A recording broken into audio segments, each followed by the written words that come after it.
El reloj marca las 7:11 de la mañana. Estamos de vuelta con más de Primera Página. Nos conectamos esta mañana ya con nuestra segunda invitada. Se trata de Natalie Becerra, consultora en comunicación política, conectada con nosotros desde Quito. Le damos la bienvenida. Buenos días. Hola José Enrique, buen día con todos y muchas gracias por la invitación. Muchas gracias a usted por atendernos, además bien temprano porque tenemos una hora menos en Quito, donde usted se encuentra.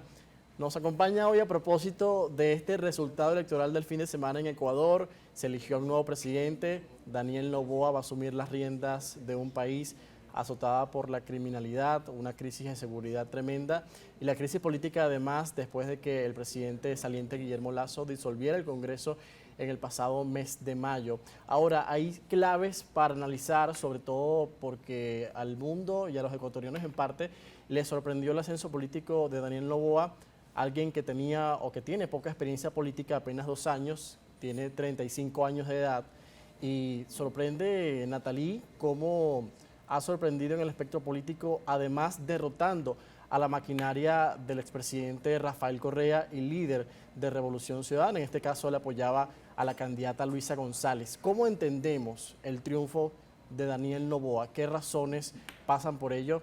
Y además, ¿en qué situación se encuentra la política ecuatoriana en este momento?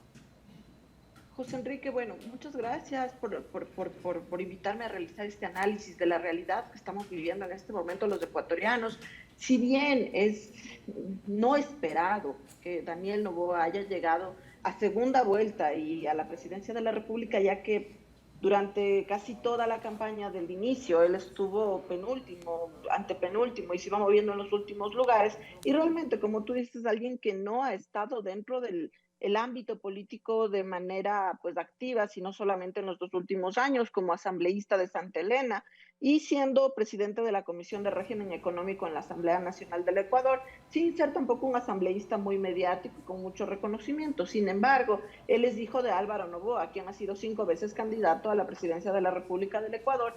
Y a ver, mira, hay que analizar el contexto de cómo los ecuatorianos llegamos a las urnas, ¿verdad? Nosotros llegamos después de un conflicto de institucionalidad entre la Asamblea Nacional, entre el Ejecutivo y el Legislativo, en el que el presidente Lasso, en medio de un juicio político en su contra, con la Asamblea completamente en contra y sin poder dar trámite a proyectos de ley y poder pasar cualquier tema por el Legislativo, ya que tenía el Legislativo en oposición, decide llamar a muerte cruzada en medio de una crisis realmente muy fuerte, de crisis económica, crisis de seguridad y con la crisis de institucionalidad. O sea, tenemos que el llamado a muerte cruzada se hace cuando la Asamblea Nacional cuenta con un 5 o 6% de aprobación ciudadana, o sea, una de las aprobaciones más bajas de la Sí, historia del Ecuador a una asamblea. Entonces vamos con eso a las urnas y tienes una campaña muy compleja y complicada, muy ¿verdad? violenta. Tienes de la muy violenta, la más violenta que hemos tenido en la historia del país. De hecho, se ve marcada por dos hitos importantes. El uno es el asesinato del alcalde con más popularidad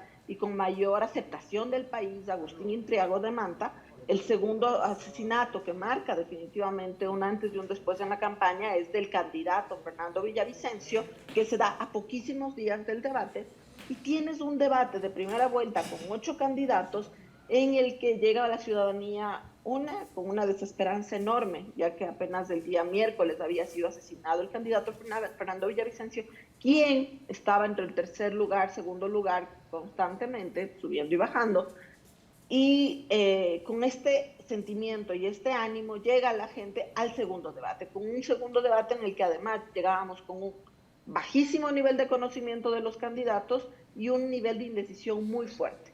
Entonces, dado todo ese contexto, lo que ocurrió fue que vimos un Daniel Noboa que salía un poco de la política, de la crítica, no había sido golpeado, ya que nadie lo vio como adversario, siempre estaba en los últimos lugares. Entonces llega a un debate de primera vuelta fresco, sin golpes y bastante joven y sin confrontar.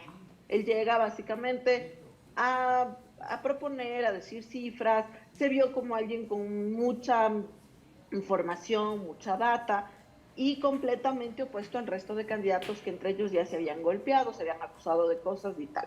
Entonces, con esa perspectiva, lo que te quiero decir es que él logra en ese debate subir completamente su nivel de conocimiento, su nivel, y además jugó muchísimo el efecto Claro, halo, ¿no? La gente vio un chico joven, guapo, millonario, que estaba completamente de fuera de la política, se le notaba con un discurso más fresco y con propuestas. Entonces, además, hay que tomar en cuenta que tiene un postdebate muy interesante en claro. digital, una conversación muy interesante que logra mover las simpatías a su favor. Entonces, realmente te puedo decir que fueron muchos factores los que jugaron para que Daniel Noboa pase a segunda vuelta. Y claro, en esta segunda vuelta, como tú bien lo indicabas, era ya directamente contra la maquinaria correísta, pero en este caso también tenemos que la derecha se unió en contra a favor, todos se aglutinaron con Daniel De Noboa, Novoa. ¿no? Así es, Bien, entonces teníamos un... entendemos, Natalie, que es cierto que hay una crisis profunda de seguridad Así en es. el Ecuador. Como lo mencionabas, se vivió la campaña electoral más violenta en toda la historia con el asesinato de Fernando Villavicencio, candidato presidencial, luego todo lo que eso pues generó. Y de hecho Noboa, también recuerdo, sufrió un intento de atentado en esta campaña presidencial. Ahora, esa va a ser, entendemos, su principal prioridad, combatir la inseguridad, hacer serias reformas porque propone profundas inversiones en tecnologías contra el crimen. Esa fue una de las razones para su triunfo, caló esa propuesta y qué tan viable es en este momento. José Enrique, mira, además no hay que olvidar que Daniel Noboa va a ser presidente por un poquito más de año y medio, ¿no? No tiene mucho más en el poder, porque no te olvides que hacer una elección Va a extraordinaria, el terminar el único que mandato de Guillermo Lasso, ¿no? él entra a terminar el mandato de Guillermo Lasso. Entonces, seamos honestos, no va a poder solucionar los problemas del país en un año y medio. Sin embargo, hay que tomar decisiones. O sea, ya no puede ser llamado nuevamente un gobierno de transición, ya que de gobierno de transición en gobierno de transición ha hecho falta quien tome decisiones de verdad, que aunque no sean populares, son las que se tienen que hacer por el país.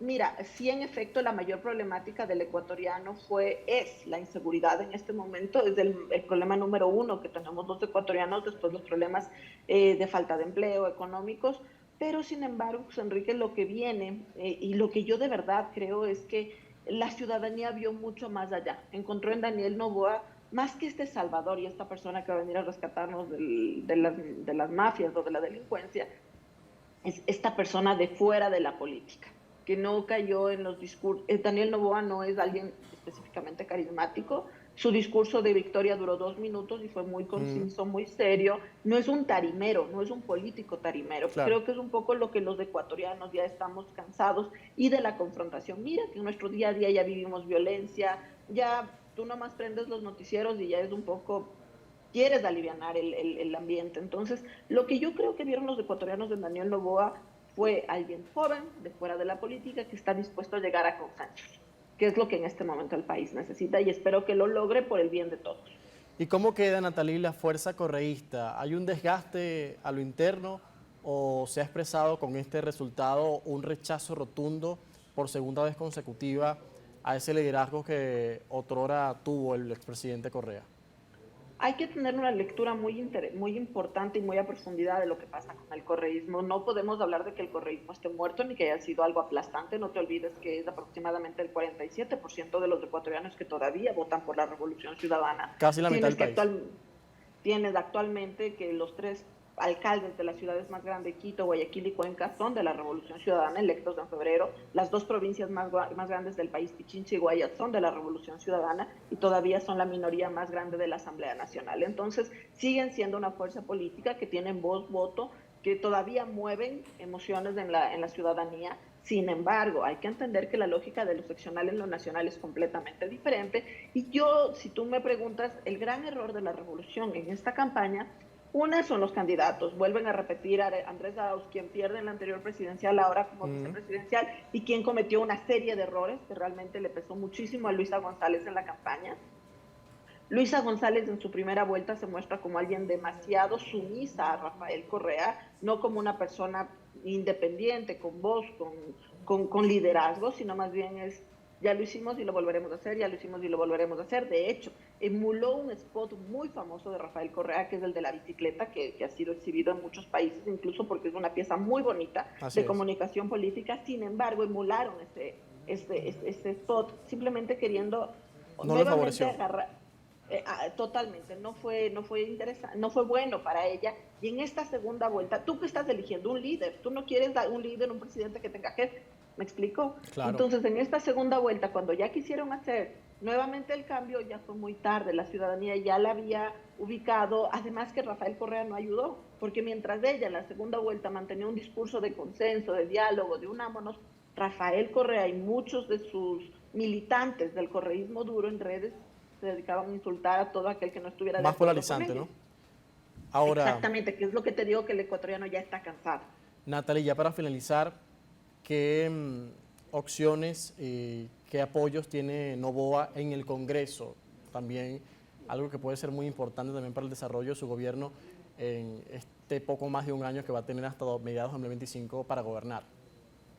Bueno, hay varias opciones, ¿no? Bueno, el Partido Social Cristiano ya declaró que va a ir con Daniel Noboa, o sea, que va a tratar de hacer alianzas con Daniel Noboa, consensos, diálogo, tenemos también Construye, me parece que ya, que es la segunda fuerza minoritaria de la Asamblea, sí, la segunda minoría de la Asamblea es Construye. Yo creo que muchos partidos van a tratar de más bien llegar a consensos, dado la anterior Asamblea, que por este clima de romper con el Ejecutivo, pues no se vio favorecida, ¿no? Entonces yo creo que en este momento lo importante, no te olvides que esto pasó apenas antes de ayer, lo del triunfo Sí. de Noboa, entonces hay que ver en esta semana cómo comienzan a moverse las piezas, quiénes deciden realmente apoyar a Daniel Noboa y sobre todo hay que ver cómo, no te olvides que ya mismo también tenemos hay que decidir quién va a ser el presidente de la Asamblea Nacional y va a ser muy importante a quién Daniel Noboa nombre como ministro de Gobierno, ministro del Interior y ministro de Economía. Estamos esperando esos nombres y que él comience ya a decir quién va a ser su equipo de trabajo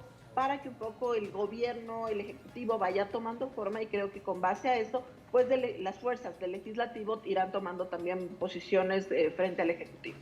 Es decir, que falta todavía que termine de armarse ese tablero y también cómo Noboa va a conformar su gobierno y con qué apoyos va a contar, que va a ser muy importante para que pueda lograr las propuestas que tiene en el mediano plazo. Muchísimas gracias por acompañarnos y por ayudarnos a entender el contexto político de su país, Natalie.